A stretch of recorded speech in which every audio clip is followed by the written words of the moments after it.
සාදු සාදු සාදු නමස්කාර වේවා බුදුරුවනට සැමදා බුදු හිමි සරණ යමි. නමස්කාර වේවා ධම්රුවනට සැමදා සදහම් සරණ යමි. නමස්කාර වේවා සංඝරුවනට සැමදා මහා සංඝ සරණ යමි. නමස්කාර වේවා තුනුරුවනට සැමදා තිසරණ සරණ යමි. සාදු සාදු සාදු. මාගේ ගුරු දේවෝත්තම කල්යාණ මිත්‍ර පින්වත් ලොකු ස්වාමීන් වහන්සේට නමස්කාර වේවා. සාදු සාදු සාදු. ශ්‍රද්ධාවන්ත වාසනාවන්ත පින්නතුනි, අද ධම්ම පූජා සදහම් දේශනාව සඳහා අනුග්‍රහය දරන්නේ එංගලන්තයේ පදිංචි පින්වත් ඉනෝකා විතානගේ මහත්මිය, ඒ වගේම සම්පත් පේදුරු හේවා මහතා සහ ඒ පුතුණුවන් දෙදෙනා ඇතුළු ඒ පවුලේ සියලු දෙනා විසින්. ඉතින් මේ පින්වතුන්ලාගේ සදහැබර දායකත්වයෙන් තමයි අද ලෝකේ බොහෝ පිරිසකට බුදුරජාණන් වහන්සේගේ නිර්මල පිරිසිදු මිහිරි ශ්‍රී සද්ධර්මය ශ්‍රවණය කිරීමේ අවස්ථාව ලැබෙන්නේ. පින්වත්නි, අද අපි ඉගෙන ගන්නේ හරිම ලස්සන බුද්ධ දේශනාවක්. මේ දේශනාව අපේ බුදුරජාණන් වහන්සේ දේශනා කොට වදාළේ සවැත් නුවර ජේතවනාරාමේ වැඩ සිටි කාලේ. සප්ත භාර්යාවන් ගැන අපේ බුදුරජාණන් වහන්සේ වදාළ දේශනාව. බිරින්දෑවරු 7 දෙනෙක් ගැන බුදුරජාණන් වහන්සේ දවසක් දේශනා කළා භික්ෂුන් වහන්සේලාට අතීත සිදුවීමක්. උන්වහන්සේ වදාළ මහණෙනි, අතීතයේ හිමාල වනයේ වැද්දෙක් දඩයමේ යද්දී වඳුරෙක්ව අල්ලගත්තා කියනවා. මේ වඳුර අල්ලගෙන බරණැස් රජුරවන්ට ගෙනල්ලා බාර දුන්නා. එතකොට මේ වඳුරා හැදුනේ වැඩුනේ බරණැස් රජුරවන්ගේ මාලිගාවේ. එතකොට මිනිස්සු තුල තිබ්බ ගතිගුණ හොඳට මේ වඳුර අඳුනගත්තා කියනවා. ඒ මිනිස්යන් පුරුදු කරන ගුණ මේ අඳුනගෙන පුරුදු කළා. එතකොට රජුරෝ දවසක් මේ වඳුර දිහා බලලා ඒ වඳුර ගෙනත් දීපු කෙනාට කිව්වා කියනවා, අනේ මේ සතා හරිම ගුණවන්තයි, අහිංසකයි. ඒ නිසා මේ සතා මේ රජමැදුරේ හිර කරගෙන ඉන්න මං කැමති නෑ. මේක ආයේ හිමාලෙටම ගෙන ආපු තැනටම ගිහින් දාන්න කිව්වා. ඒතර ඔන්න දැන් මේ වඳුර දැන් ලොකු වෙලා.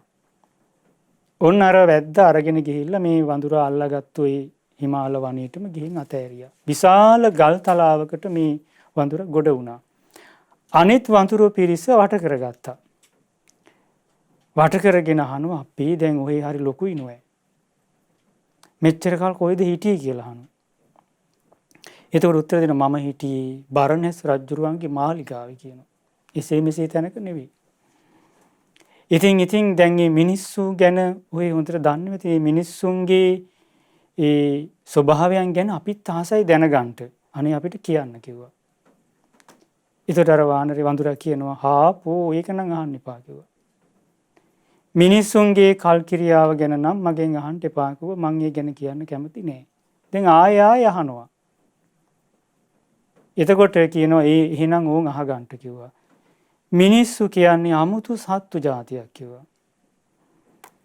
ඒ මිනිස්සු හිතාගෙන ඉන්නේ මැරෙන්නේ නැහැ කියලා. හැමදේම මගේ කියලා අල්ලගෙන රාණ්ඩු කර කර වාද කර කර ඉන්නවා. අපි බ්‍රාහ්මණ, අපි ශාස්ත්‍රීය, එහෙම නැත්නම් අපි ගොයිගම මේ වගේ කුලමානෙන් ಜಾති ආගම් වලට බෙදිලා රාණ්ඩු කර කර ඉන්නවා කියලා. මේ නැසිලා වෙනසිලා යන අනිත්‍ය ධර්මතාවය ගැන දන්නේ නැහැ කිව්වා. ඊට පස්සේ ගාථා වලින් කියනවා ඒකේ කියනවා මේ ගෙදරක ඉන්නවා කිව්වා අධිපතියෝ දෙන්නේ. අධිපතියෝ දෙන්නෙක් ඉන්නවා කියන්නේ කවුද? අම්මා තාත්තා, ස්වාමියා බිරිඳ. මේ අධිපතියෝ දෙන්නගෙන් එක්කෙනෙකුට රැවුල තියෙනවා කියනවා. අනිත් කෙනාට රැවුල නැහැ. ඒ කෙනාට දිග වරලසක් තියෙනවා කියනවා. කන් විදලා ආභරණ ආයිත්තම් පලන්දගෙන ලස්සනට සැරසලා කියන එයා ඉන්නේ. ආන් ඒ කෙනා විශාල දෑවැද්දක් ඇතුව කැඳාගෙන ආපු දවසට ඒ ගෙදර සතුට නැතුව යනවා කියනවා. එදා ඉඳලා සතුට සැනසෙilla නැහැ කියනවා. දැන් මේකෙදී දැන් මේ දේශනාවේ විස්තර කරනවා ඒවා. එතකොට අර වඳුරු පිරිස මොකද කරේ? S2 තද කරලා වහගත්තා. කන් දෙක අත් දෙකින් වහගත්තා. වහගෙන ඇති කිව්වා. ඔය හොඳටම ඇති කිව්වා මිනිසුන්ගේ ක්‍රියාවන් ගැන. කියලා ඒ ගල්තලා ඒක අහපු අපි නොඇසිය යුතු දෙයක් නෙමෙයි ඇහුවේ කියලා අර ගල්තලාවටත් ගරහලා ඒ පලාතම දාලා ගියා කියනවා. එතකොට මේකෙදී හැම බිරිඳක්ම එහෙම නෙවෙයි. ගෙදරක ප්‍රශ්න අරුබුද හට ගන්න බිරිඳවරු 3 දෙනෙක් ගැන මේක විස්තර කරනවා. ඒ 3 දෙනා නිසා තමයි ඒ 3 දෙනාම නිරේ යනවා. තමන් රැස් කරගන්න අකුසල නිසා. ඊළඟට 4 දෙනෙක් ගැන විස්තර කරනවා. මේ 4 දෙනා සුගතියි. ධර්ම අවබෝධයටත් වාසනාව තියෙනවා. ඉතින් බුදුරජාණන් වහන්සේ මේ දේශනාව දේශනා කළේ දවසක් අනේපිඩු සිටුතුමාගේ මාලිගාවට වැඩියා. එట్లా දානි වළඳද්දි දානි වළඳලා ඉවරනාම දැන් කුස්සිය පැත්තෙන් රණ්ඩුවක් ඇහෙනවා. කලබලයක්. බුදුරජාණන් වහන්සේ අහුවා සිටුතුමනි මොකද්ද සද්ද කියලා අහුවා කලබලේ. අනේ ස්වාමීනි මේ අපි නිවසට මේ අලුතින් ලේලියක් කැඳාගෙන ආවා. ඒ ලේලි කිව්ව ඔය ගෝරනාඩු කරන්නේ. ඇයි කියන දෙයක් අහන්නේ නැහැ කිව්වා. එතකොට බුදුරජාණන් වහන්සේ අනේපිඩු සිටුතුමාට කිව්වා එහෙනම් ඈට එන්න කියන්න කිව්වා. සුජාතා ඇයිගේ නම. සුජාතා ආවා. ඇවිල්ලා බුදුරජාණන් වහන්සේට වන්දනා කරලා පැත්තකින් වාඩි වුණාම බුදුරජාණන්සේ අහනවා සුජාතා මේ ලෝකේ බෙරින්දෑවරු 7 දෙනෙක් ඉන්නවා. ওই බෙරින්දෑවරු 7 දෙනාගෙන් එක්කෙනෙක් පුරුෂයෙකුට ලැබෙනවා. ඔයා කවුද කියලා ඇහුවා. ඔයා කොයි බෙරින්දද කියලා ඇහුවා. එතකොට සුජාතා උත්තර දෙනවා අනේ ස්වාමීනි භාග්‍යතුන් වහන්සේ මං මේ බෙරින්දෑවරු ගැන දන්නේ නැහැ කිව්වා. එතකොට බුදුරජාණන් වහන්සේ දේශනා කරනවා මේ බෙරින්දෑවරු 7 දෙනා ගැන. පළවෙනි කෙනා තමයි වදක භාර්යාව. වදකියක හා සමාන බිරිඳක් ඉන්නවා. දෙවෙනි කෙනා තමයි චෝරී භාර්යාව. සෙරක හා සමාන බිරිඳක් ඉන්නවා කිව්වා. තුන්වෙනි කෙනා තමයි ආර්යා භාර්යාව. ආර්යාවක හා සමාන බිරිඳක් ඉන්නවා. හතරවෙනි කෙනා මාතෘ භාර්යාව. මවක හා සමාන ගුණ තියෙන බිරිඳක් ඉන්නවා. පස්වෙනි කෙනා භගිනී භාර්යාව. සහෝදරිය වගේ බිරිඳක් ඉන්නවා. හයවෙනි කෙනා සඛී භාර්යාව. යෙහෙලියක හා සමාන බිරිඳක් ඉන්නවා. හත්වෙනි කෙනා දාසි භාර්යාව. දාසියක් වගේ මෙහෙකාරියක් වගේ බිරිඳක් ඉන්නවා. බුදුරජාණන් වහන්සේ සුජාතා ඕන් ඔය බිරිඳෑවරු 7 දෙනාගෙන් ඔහේ කවුද කියලා ඇහුවා.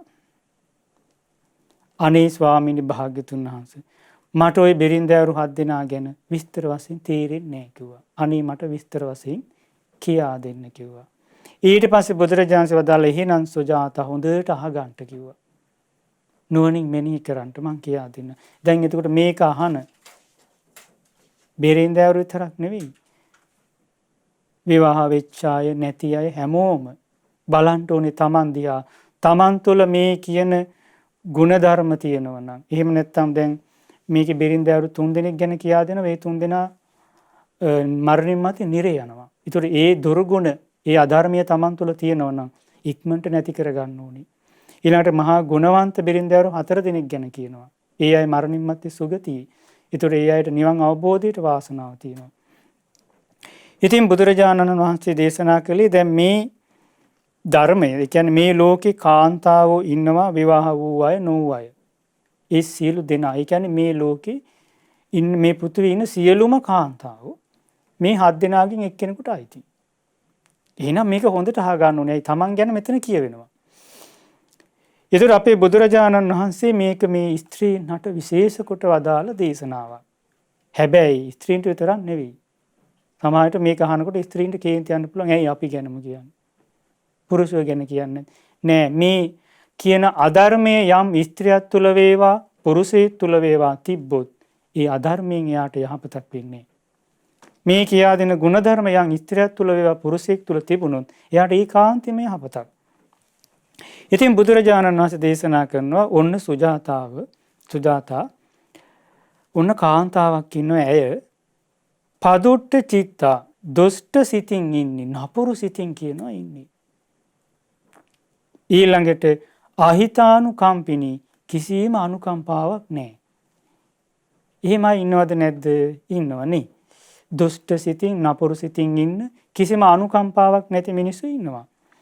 ඊළඟට බුදුරජාණන් දේශනා කරනවා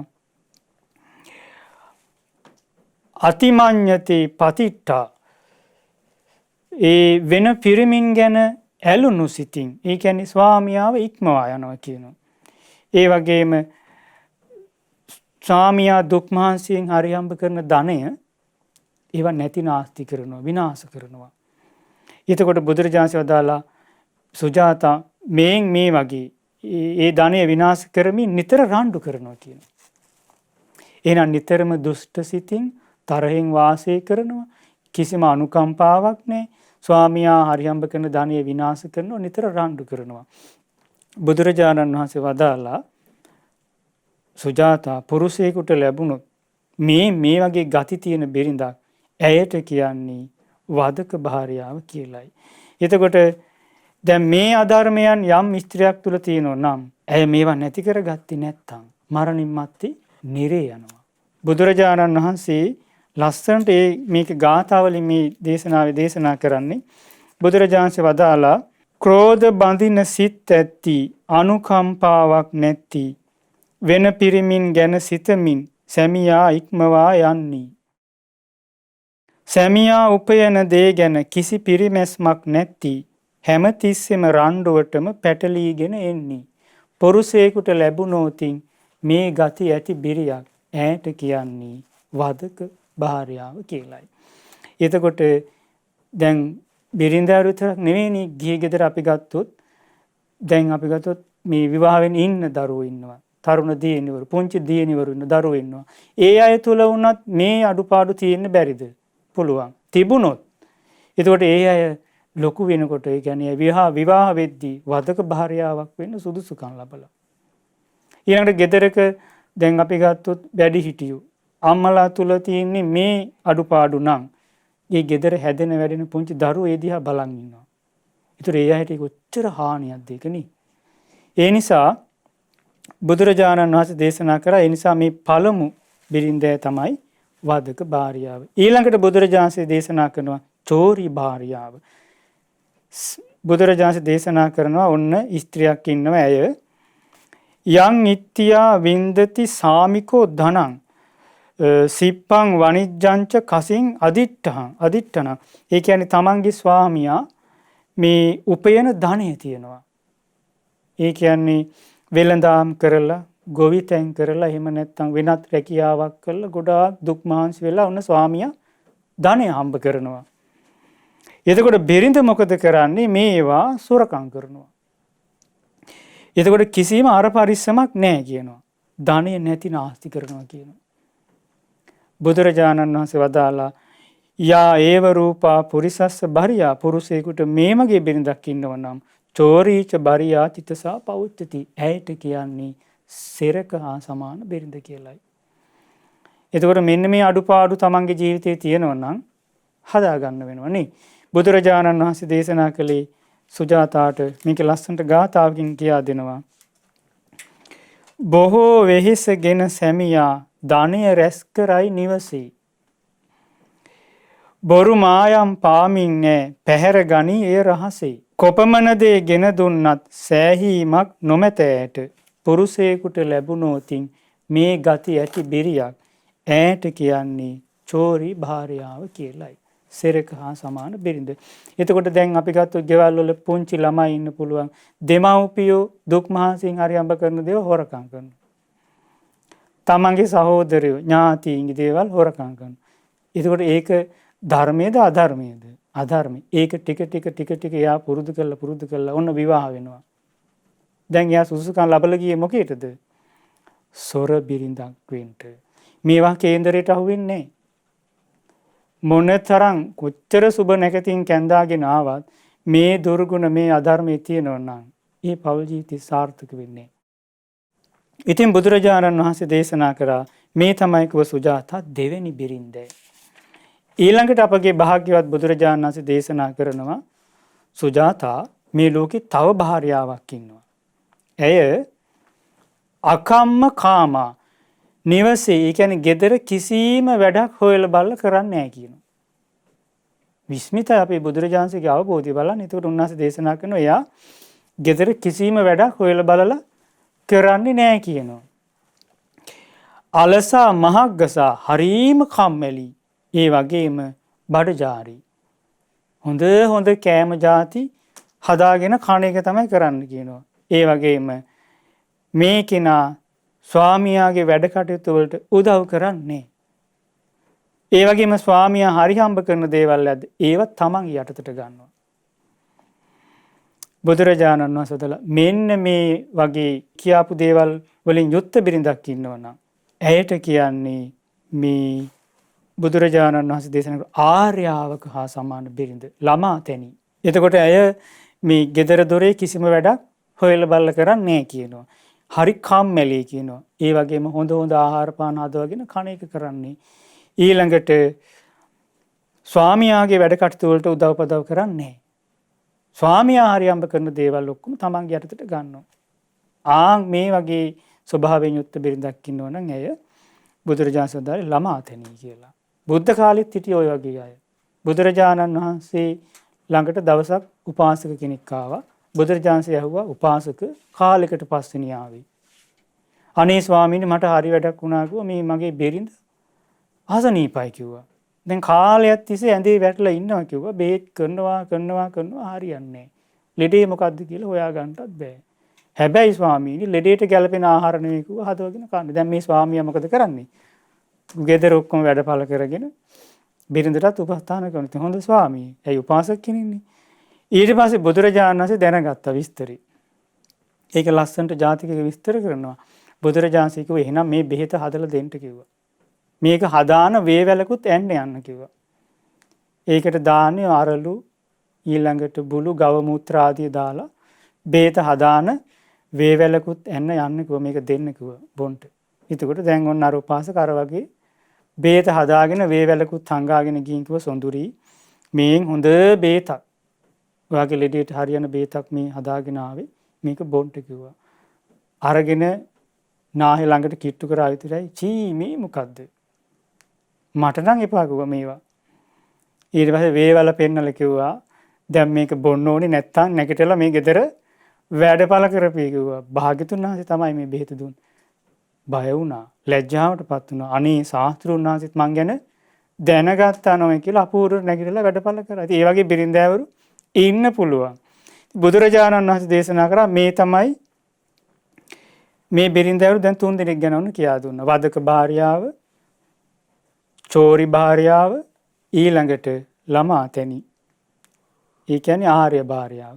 බුදුරජාණන් වහන්සේ මේ 3 දෙනාම මරණින් මත්තේ නිරී. ඇයි දැන් මේ 3 දෙනා තුලම තිබ්බේ ධර්මයේද අධර්මයේද? අධර්මය. ඊළඟට මේ වගේ ස්වභාවයන්ගෙන් යුක්ත බිරින්දෑවරු ඉන්නවනම් ගෙදරක. ඒතර ඒ බිරින්දෑවරුන්ට ලැබෙනවා දරුවෝ. ඒතර ඒ දරුවෝ ඒ අයගේ ස්වභාවය දකිනවා. ඒතර ඒ අයට ඒක පුරුදු වෙන්නේ නැද්ද? ලොකු හානියක් සිද්ධ වෙනවා නේ. ඉතින් බුදුරජාණන් වහන්සේ ඊළඟට දේශනා කරනවා සුජාතා මේ ලෝකේ තව බිරිඳක් ඉන්නවා. ඒ කියන්නේ දැන් මෙතන බිරින්දෑවරු ඔන්න 4 දිනක් ගැන දේශනා කරන 4 දිනා මරණින් මත්තේ සුගතියි. බුදුරජාණන් වහන්සේ දේශනා කරන සුජාතා මේ ලෝකේ ඉන්නවා සමහර බිරින්දෑවරු අම්මා වැනි ගුණ තියෙනවා. බුදුරජාණන්සේ වදාලා මාතාච පුත්තාච අනුරක්කති පති මවක් දරුවෙකු රකින්නවා වගේ ස්වාමියාව මේ රැක බලා ගන්න කියනවා. ඒ වගේම ස්වාමියා මේ දුක් මහන්සියෙන් හරියම්බ කරන ධනය නැති නාස්ති කරන්නේ නැහැ කියනවා. ඒකට තමන්ගේ ස්වාමියා බලා ගන්න හරියට මවක් දරුවෙකු රැක බලා ගන්නවා වගේ. ස්වාමියා දුක් මහන්සියෙන් හම්බ කරන ධනය ඇයි නැති නාස්ති කරන්නේ නැහැ කියනවා. විනාශ කරන්නේ නැහැ කියනවා. ඒ වගේම බොහොම අර පරිස්සමෙන් වියදම් කරනවා. බුදුරජාණන් වදාලා මේ ඒ වගේම ඇය හැම මොහොතෙම හිතානුකම්පීව වාසය කරන්නේ.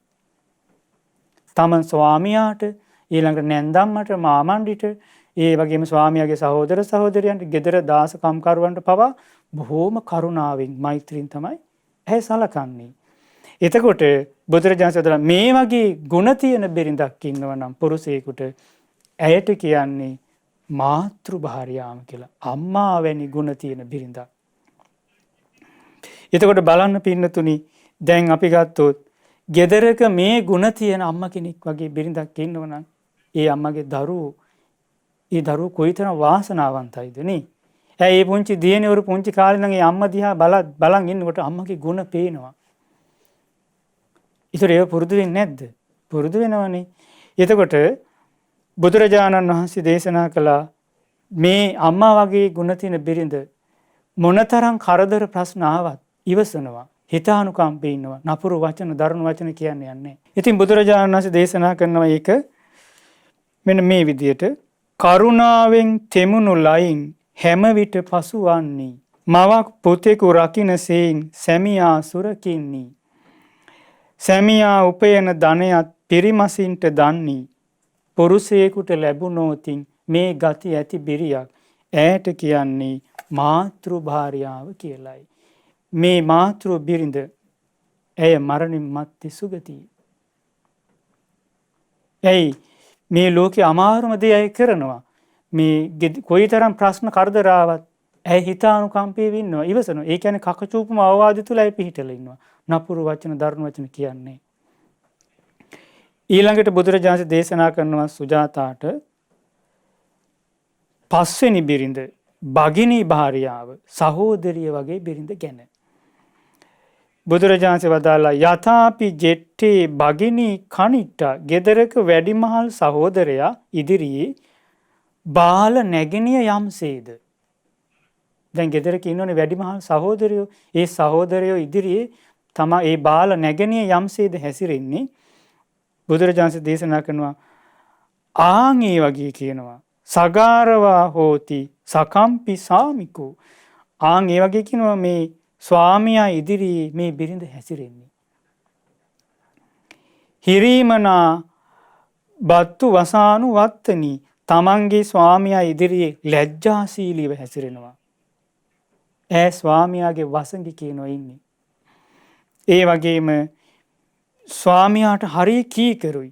පුරුෂයෙකුට ලැබුණොත් මේ වගේ ගුණ තියෙන බිරිඳ ඈට කියන්නේ සහෝදරිය වගේ බිරිඳ කියලායි. එතකොට ඒ බඳු බිරිඳකට යම් දරුවෝ ලැබෙනවද? ඒ දරුවෝ මේ අම්මා දිහා බලන් ඉන්නවා. ඒ දරුවෝ කොයිතරම් වාසනාවන්තයිද? ඉතින් බුදුරජාණන් වහන්සේ දේශනා කළේ මේ වගේ ගුණ තියෙන බිරිඳ මරණින් මත්තේ සුගතියි. දැන් බලන්න ලැජ්ජා බය ඇතුව ස්වාමියා ඉදිරියේ ගෙදර දොරේ කටයුතු හොයා බලා කරමින් වාසය කරනවා. දැන් අපි ගත්තොත් බුදුරජාණන් වහන්සේගේ කාලේ හිටියා විසාකා. ඒ විසාකා කියන්නේ මේ වගේ ගුණ තිබ්බ බිරිඳෑවරු. මේ වගේ ගුණ තිබුණු බිරිඳක්. මවකගේ ගුණ තිබුණු සහෝදරියකගේ ගුණ තිබුණු බිරිඳක්. දැන් අපි ගත්තොත් ඔන්න විසාකා විවාහ වෙන්න ලං වෙලා මම හිතන්නේ වයස 16 විතර යෙහෙලියොත් එක්ක යාළුවොත් එක්ක නාන්ට ගියා. නාන්ට ගියාට පස්සේ දැන් ඔන්න මේ ඇඳුම් මේ ගොඩ තියලා උන් දැන් දිය රිදි ඇඳගෙන දැන් උන් ගඟට බැස්සා. මහා වර්ෂාවක් ඇදගෙන වැටුණා. දැන් එතකොට අර අනිත් යෙහෙලියෝ ටික මොකද කරේ? ඉක්මනට ගොඩ වුණා. අර මේ නාන්ට ඇඳපු ඇඳුම් පිටින් අර අනිත් ඇඳුම් ටික තුරුළු කරගෙන වේගෙන් දුවන්න ගත්තා. ළඟ තිබ්බ ශාලාවක්. ඒ ශාලාවට ওই මිගාර සිටු පුත්‍රයා ගොඩ වුණා මේ වැස්සට. ඒ මිගාර සිටු පුත්‍රයා බලන් හිටිය මේ දර්ශනේ හරි අපිරියාවක් ඇති වුණා.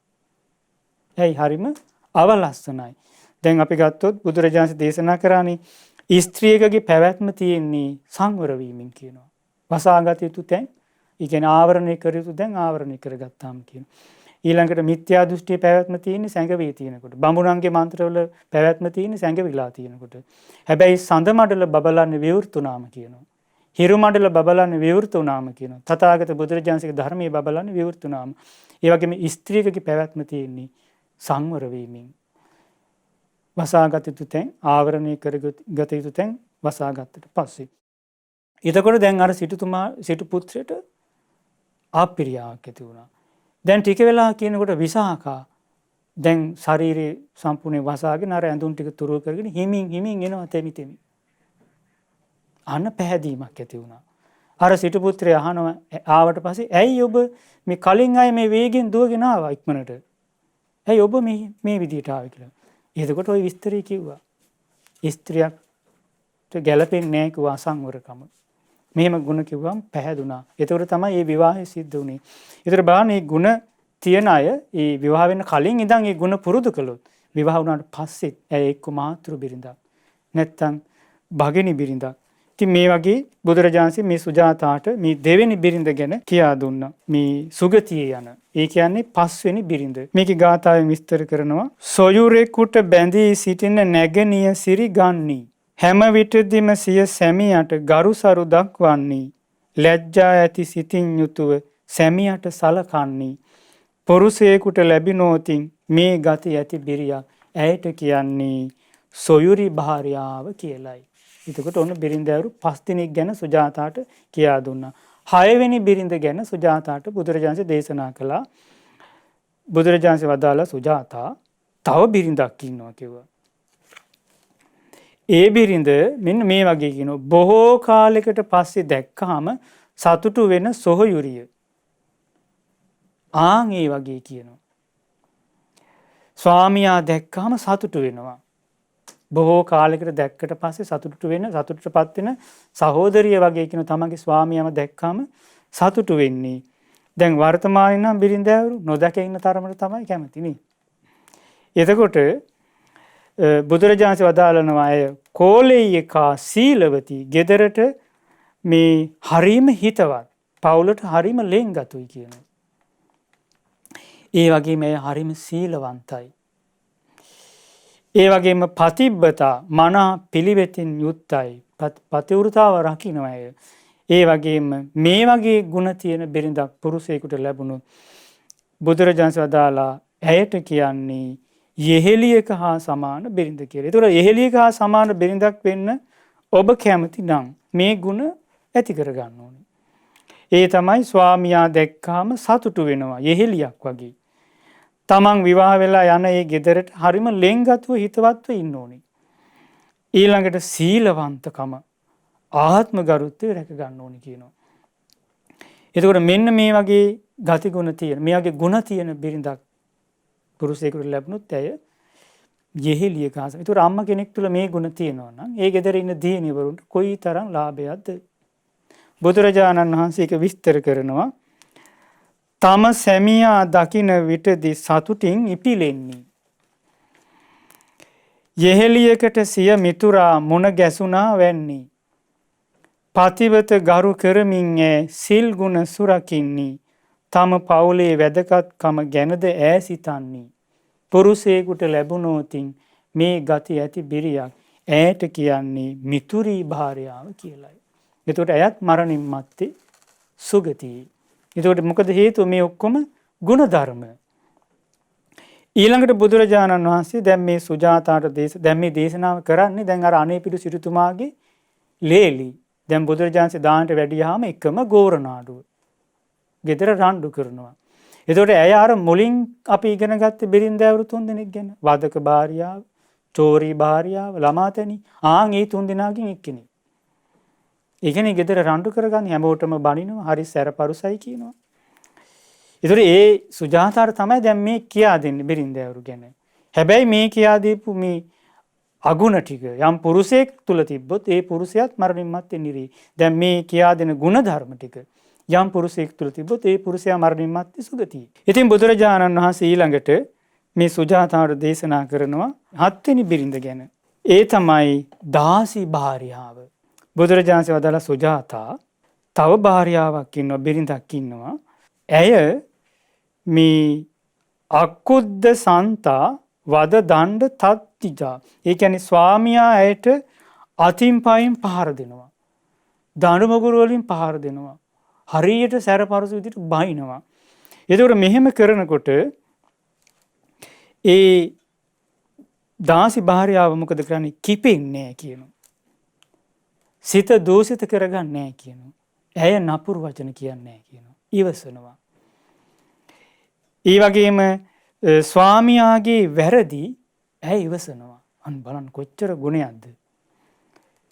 දැන් අර කතාවක් තියෙනවනේ ඇතුලේ ගිනි පිටට දෙන්නේ නැහැ කියලානේ. ඒ වගේ ඇය ඉවසනවා හොඳට. ඊළඟට මේ වෛර බඳින්නේ නැහැ කියනවා. ක්‍රෝධ කරන්නේ නැහැ කියනවා. ස්වාමියාට කීකරුව ඉන්නවා.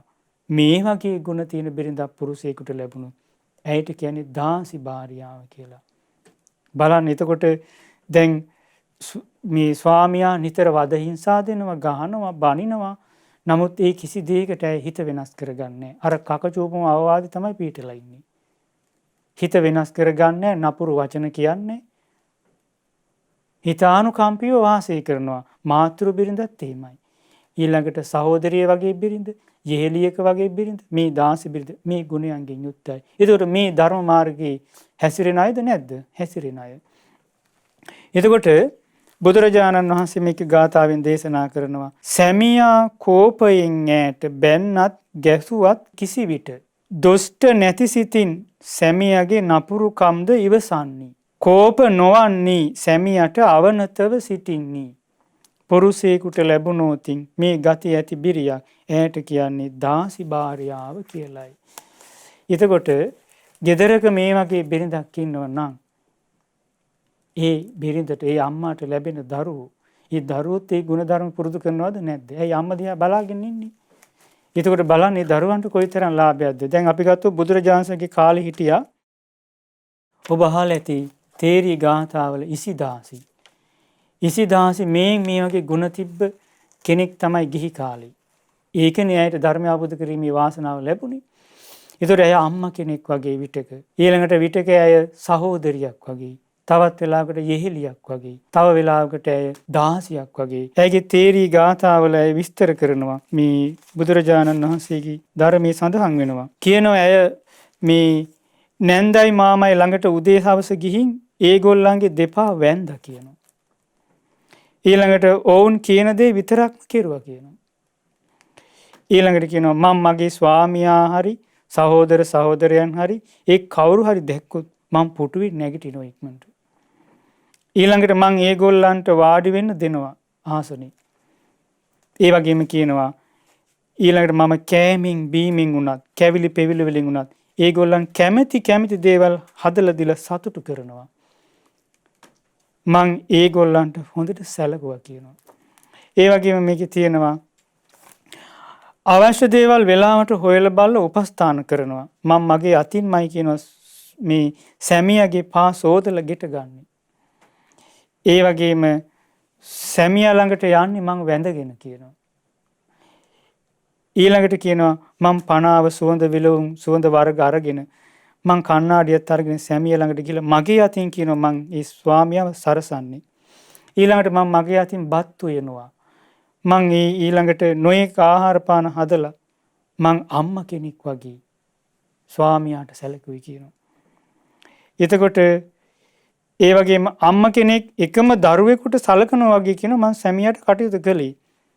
මේකේ කියනවා ඒ විදිහට කොයිතරම් ආදරේ මං වැඩකාරියක් වගේ හිටියත් සීලවන්ත ගුණවන්ත එබඳු මටමයි කියනවා ස්වාමියා බණින්නේ. එහෙමනම් මේක එකක් තේරුම් ගන්නට ඕනේ. Taman දැන් අපි මාතෘ බිරිඳ ගැන ඉගෙන ගත්තා. සොහොයුරිය වගේ, සහෝදරියක වගේ, දාසි බිරිඳ වගේ බිරිඳවරු 4 දෙනෙක් ගැන ඉගෙන ගත්තනේ. ඒ 4 දෙනාම මරණින් මත්තේ සුගතියේ. කොහෙද යන්නේ? නිම්මාන රති. එතකොට දැන් මේ ඉසිදාසි තුල ගිහි කාලේ ඒ 4 දෙනාගේම ಗುಣ තිබිලා තියෙනවා. නමුත් ඒ විදිහට මේ ගුණවන්තව වාසය කළත් ඇයටමයි කියන කරදර. ඇයටමයි කියන බණි. ඇය දැන් මේ ස්වාමියා මේ බැනලා එපා කිව්වනේ. එතකොට දැන් වර්තමානයේ වුණත් මේ වගේ අම්මා කෙනෙක් වගේ සහෝදරියක් වගේ යෙහෙලියක් වගේ එහෙම නැත්නම් දහසියක් වගේ ගෙදර දොරේ වැඩ කටයුතු කරගෙන ඉන්න මේ අම්මලා ඇති. ගුටි කකා නේද ඇඬෝ කඳුලින්. හැබැයි ඉවසාගෙන හිටියොත් දැන් මේකේ තියෙනවනේ මේ කකචූපම අවවාදී සිහි කරගෙන ඉන්නවා යා. නපුරු වචන කියන්නේ හිත දූෂිත කරගන්නේ හිත රැකගෙන ධර්මයේ තුල පිහිටලා ඉන්නවා. එහෙම වුණොත් වාසිය කාටද? තමන්ටමයි. ඇයි හේතුව? දැන් තමන් ගුණවන්ත වුණා කියලා සීලවන්ත වුණා කියලා මගේ ගුණවන්තකම නිසා සීලවන්තකම නිසා ඔක්කොම ප්‍රශ්න විසඳේවා. එහෙම වෙන්නේ. මොකද මේ ලෝකේ සමහර විට අපි පෙර ජීවිතවල රැස් කරපු කර්ම විපාක දෙනවා. ඒවා විපාක දෙන්නත් පුළුවන්. දැන් ඉසිදාසට උනේ ඒක. ඒතර ඒ වගේ මේ ඉපදීම නිසා අනිවාර්යෙන්ම ජරා මරණ ශෝක වැළපීම් කායික මානසික දුක් දුම්නස් විඳින්න සිද්ධ වෙනවා. ඒ නිසා සංසාර දුකෙන් නිදහස් වෙන්න කැමති කෙනා මොනතරම් කරදර බාධක ප්‍රශ්න ආවත් තමන් පුරුදු කරන ගුණී පාවා දෙන්නේ නැති කරගන්නේ. ඒක බොහොම ආදර ගෞරවයෙන් ආරක්ෂා කරගෙන රැකගෙන හිත වෙනස් කරගන්න නැතුව හිතානුකම්පීව වාසය කරනවා. එතකොට බුදුරජාණන් වහන්සේ සුජාතාට දැන් මෙන්න මේ බිරිඳෑවරු 7 දෙනා ගැන දේශනා කළා. බුදුරජාණන් ඊට පස්සේ දේශනා කරනවා යම් බිරිඳක් වදකියක්සේ කටයුතු කරන්නේද යම් බිරිඳක් සෙරක්සේ කටයුතු කරන්නේද යම් බිරිඳක් ආර්යාවකසේ කටයුතු කරන්නේද දුස්සීල රූපා පරුසා අනාදරා ඔය දුස්සීල වූ පරුස වූ ආදර ගෞරවේ නැති සෙනෙහස කරුණාව මෛත්‍රිය නැති ඔය බිරින්දෑවරු 3 දෙනාම කායස්ස බේදා නිරයන් වජන්තිතා කය බිඳී මරණින් මත්ති කොහෙද යන්නේ? නිරේ යනවා කිව්වා. දැන් එතකොට ඒ 3 දෙනාම කොහෙද යන්නේ? නිරේ. දැන් එහෙමනම් ඒ 3 දෙනාම නිරේ යන්නේ කුමක් නිසාද? ස්වාමියාගේ අඩුපාඩු නිසාද? දරුවන්ගේ අඩුපාඩු නිසාද? ගමේ අල්ලපු ගෙවල් වල රටේ ලෝකෙ මිනිසුන්ගේ වැරදි නිසාද? නෑ. තමන් තුලම හටගත්තු අකුසල්. ඒකෝට ඒ තමන් තුලම හටගත් තමන්ගේම වැරදි නිසා. ඇයි තමන්ට මහා අනර්ථයේ පිණිස විපත පිණිස මහා අයහපත ඇති කරන දේවල් තමන්ගේ ජීවිතය තුල හටගත්තට පස්සේ ඒවා තමන් දිගින් දිගටම පුරුදු කරනවා නම් තමන්ගේ හිතේ එන්නෙන්න පටු වෙලා සතර අපාය තමයි යන්න තියෙන්නේ. එතකොට බලන්න දැන් මේකෙදි මේ විවාහ වුණත් නැතත් මේ දුර්ගුණ මේ අධර්මයේ තියෙනවා නම් ජාති ආගම් කුල ભેදයක් නැහැ. ඕනම ස්ත්‍රියකට පුරුෂයෙකුට වේවා මේ කියාපු මේ නරක දේවල් වැරදි දේවල් අධර්මයේ ජීවිතේ තියෙනවා නම් ඒ 3 දෙනාම මරණින් මත්තේ නිරේ.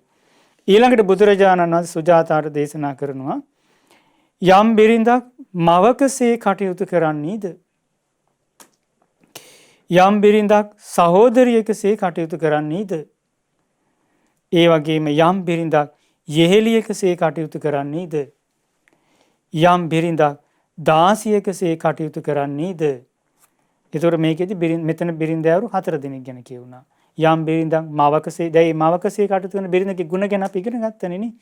ඊළඟට සහෝදරියෙකුසේ කටයුතු කරනවා නම් ඊළඟට යෙහෙලියකසේ කටයුතු කරනවා නම් ඊළඟට දාසියකසේ කටයුතු කරනවා නම් සීලේ තිටත්තා චිරත්ත සංවුතා සීලේ පිහිටියා වූ බොහෝ කල් සංවරව වාසය කරන මේ බිරින්දෑවරු 4 දෙනාම කායස්ස බේදා සුගතින් වජන්තිතා කය බිඳී මරණින් මත්තේ දෙවියන් අතර. ඇයි දෙවියන් අතර යන්නේ? ගුණධර්ම පුරුදු කර නිසා. ගුණයක පිහිටා හිටි නිසා. දැන් එතකොට ස්වාමියාගෙන් දරුවන්ගෙන් සහෝදර සහෝදරියන්ගෙන් මේ අහල පහල අයගෙන් මොනතරම් කරදර බාධක ප්‍රශ්න ආවත් අම්මා කෙනෙකුගේ ගුණ පුරුදු පුහුණු කරගෙන මේ බිරිඳ වාසය කරනවා නම් සහෝදරියකගේ ගුණ තියෙන ඒ ගුණ මේ කියා දීපු ගුණ පුරුදු කරගෙන වාසය කරනවා නම් යෙහෙලියකගේසේ ස්වාමියාට ඒ සහෝදර සහෝදරියන්ට දෙමාපියන්ට කටයුතු කරනවා නම් දාසියකසේ කටයුතු කරනවා නම් ඇය මරණින් මත්තේ දෙවියන් අතර උපදින්නේ සුළුපටු දිව්‍ය ලෝකයක නෙවෙයි. නිම්මාන රති.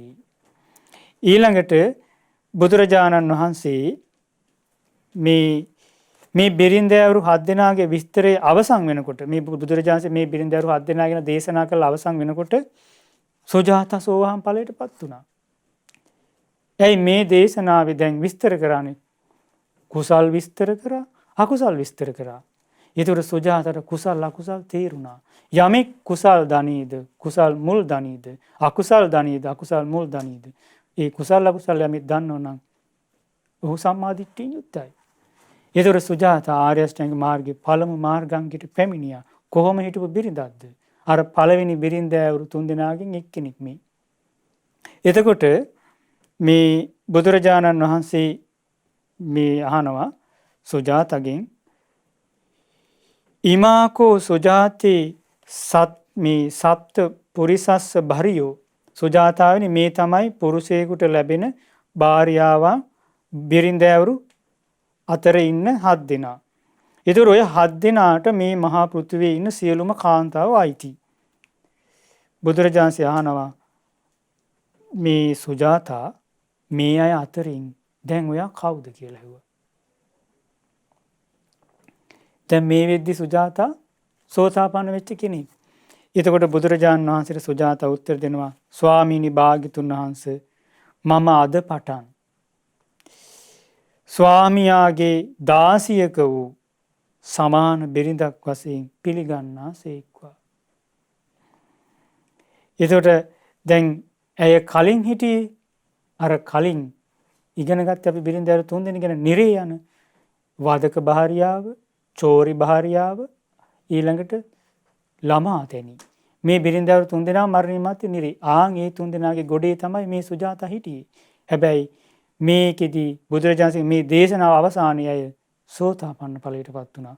දැන් ඇයි අවසානයේ උත්තර දෙනවා ස්වාමීනි මම දාසි භාර්යාවක් හැටියට ස්වාමියාගේ දාසි භාර්යාවක් හැටියට පිළිගන්නාසේක්වා. පින්නතුනි ඒකට අද ඕන තරම් මේ මුලින් ඉගෙනගත්තු බිරිඳවරු 3 දෙනා තුල තියෙන මේ නරක ගති ඇති කාන්තාව ඉන්න පුළුවන්. හැබැයි මේ ධර්මය අහලා ඒකේ තියෙන භයානකකම තේරුම් අරගෙන මාතෘ බිරිඳක් හැටියට, සහෝදරියක් හැටියට, සොහොයුරෙක් සමාන බිරිඳක් හැටියට, දාසි බිරිඳක් හැටියට මේ ගුණධර්ම පුරුදු කරන ජීවිතය ගත කළොත් මරණින් මත්තේ දෙවියන් අතර ඒ විතරක් නෙවෙයි ධර්ම මාර්ගය තුල ධර්මාබෝධයට දෙයාට වාසනාව ලැබෙනවා. ඉතින් ඒ නිසා පින්නතුනි මේ ලැබුණු දුර්ලභ මනුස්ස ජීවිතය තුල අපි කොහොම හරි මහන්සි ගන්නට ඕනේ. ගිහි ජීවිතය ගත කරද්දී නොයේ කටයුතු රාජකාරික gedara dore කටයුතු රැකී ආරක්ෂා කටයුතු කරද්දී අපේ ජීවිතේ අපි මේ ඔබට ධර්මයේ පුරුදු කරගන්න තියෙන්නේ.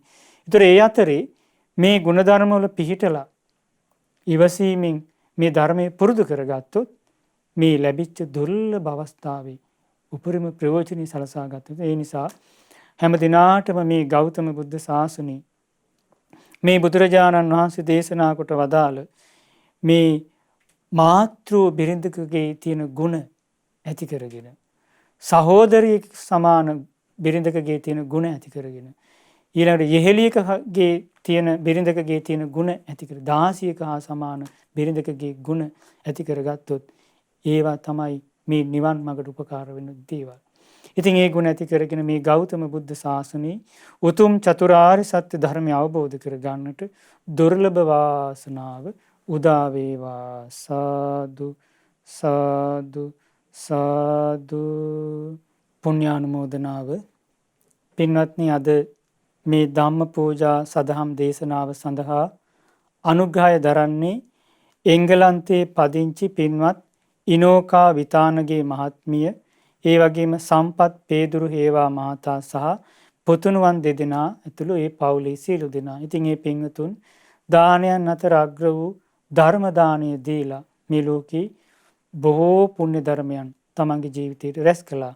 ඉතින් මේ රැස් කළ සීල පුණ්‍ය ධර්මයන් පින් කැමති දෙවියන්ට අනුමෝදන් කරමු. සක් දෙවිඳුන්ට, සතරවරම් දෙවිවරුන්ට, සියලු සෙන්පති දෙවියන්ට, සදෙව්ලෝ වාසී සියලු දෙවියන්ට මේ පින් අනුමෝදන් වෙත්වා. ඒ වගේම සියලු බ්‍රහ්ම රාජ්‍ය මේ පින් අනුමෝදන් වෙත්වා. සමන සමන් දිව්‍ය රාජ්‍ය ප්‍රදාන සියලු දෙවියෝ මේ පින් අනුමෝදන් වෙත්වා. මේ බුද්ධ ශාසනය සුරකින්න සියලුම දෙවිවරු මේ පින් සතුටින් අනුමෝදන් වෙත්වා. සියලුම ඉෂ්ඨකාමී දෙවිවරු මේ පින් අනුමෝදන් වෙත්වා. පින් කැමති නාගීන් මේ පින් අනුමෝදන් වෙත්වා. පුණ්‍යානුමෝදනාවෙන් සතුටු වන දෙවියෝ අද දවසේ ධර්ම දානීය දීලා පින් රැස් කර ගන්නට යෙදුන පින්වත් ඉනෝකා විතානගේ මහත්මියට, ඒ වගේම සම්පත් පේදුරු හේවා මහතාට, ඒ පුතුණුවන් දෙදෙනා ඇතුළු පවුල සියලු දෙනාට දෙවියන්ගේ ධාර්මික රැකවරණේ ආරක්ෂාව සලසා දෙත්වා. දෙවියන්ටද චතුරාර්ය සත්‍ය ධර්මයන් අවබෝධ කර ගන්නට මේ සියලු පුණ්‍ය ධර්මයන් හේතු වාසනා වේවා. සාදු සාදු සාදු. ඒ වගේම මිය පරලොව ගිය පේදුරු හේවා බුද්ධදාස පියාණන්ට, ඒ වගේම තම පවුල්වල මිය පරලොව ගිය සියලුම ඥාති හිත මිත්‍රාදීන්ට මේ පින් අනුමෝදන් වෙත්වා. දායකත්වයේ දරූ සියලු දෙනා නමින්, නන් අයුරින් උදව් උපකාර කළ සියලු දෙනා නමින්, මිය පරලොව ගොස් පින් බලාපොරොත්තු වෙන සියලුම ඥාති හිත මිත්‍රාදීන් මේ පින් අනුමෝදන් වෙත්වා. ඒ අයගේ පරලෝ ජීවිත සුවපත් වේවා, සැපවත් වේවා.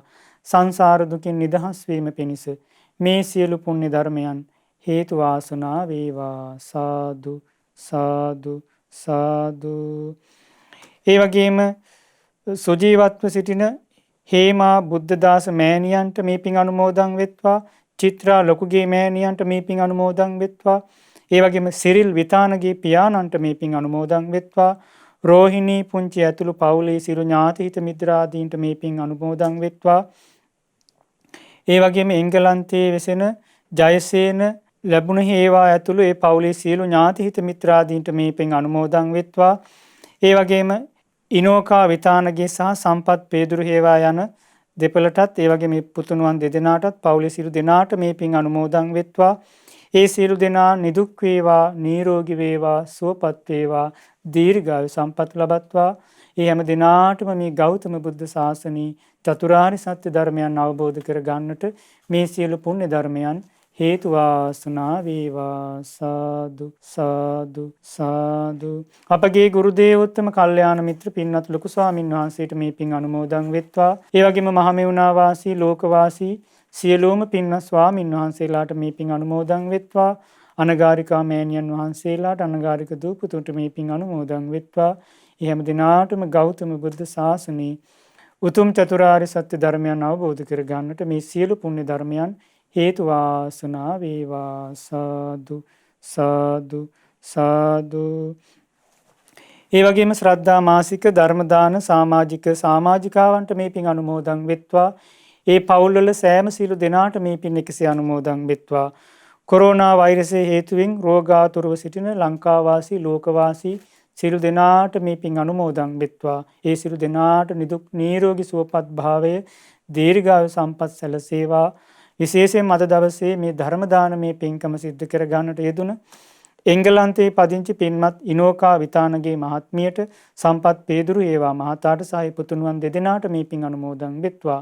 මේ ධර්මයේ ශ්‍රවණය කළ ඔබ සෑම සියලු දෙනාටද මේ පින් අනුමෝදන් වෙලා හැම දිනාම නිදුක් වේවා, නිරෝගී වේවා, සුවපත් වේවා. කරන කියන ධාර්මික රැකිරක්ෂා කටයුතු, ඒ වගේම දරුවන්ගේ අධ්‍යාපන කටයුතු ආදිය සුවසේ කරගෙන යන්නට තුනුරුවනේ අනන්ත ආශිර්වාදයේ දෙවියන්ගේ දැහැමි රැකවරණ ආරක්ෂාව සැලසේවා. හැම දිනාටම මේ ගෞතම බුද්ධ ශාසනය තව තවත් පින් දහම් රැස් කර ගනිමින්, ධර්මයේ හැසිරෙමින් උතුම් චතුරාර්ය සත්‍ය ධර්මයන් අවබෝධ කර ගන්නට මේ රැස් කළ සියලුම පුණ්‍ය ධර්මයන් හේතු වාසනා වේවා. සාදු සාදු සාදු. හැම දිනාටම තෙරුවන් සරණයි. නමෝ බුද්ධාය. මෙවැනි වටිනා ධර්මදේශනා ශ්‍රවණය කිරීමට ශ්‍රද්ධා ඩේලි YouTube චැනලය සබස්ක්‍රයිබ් කරන්න.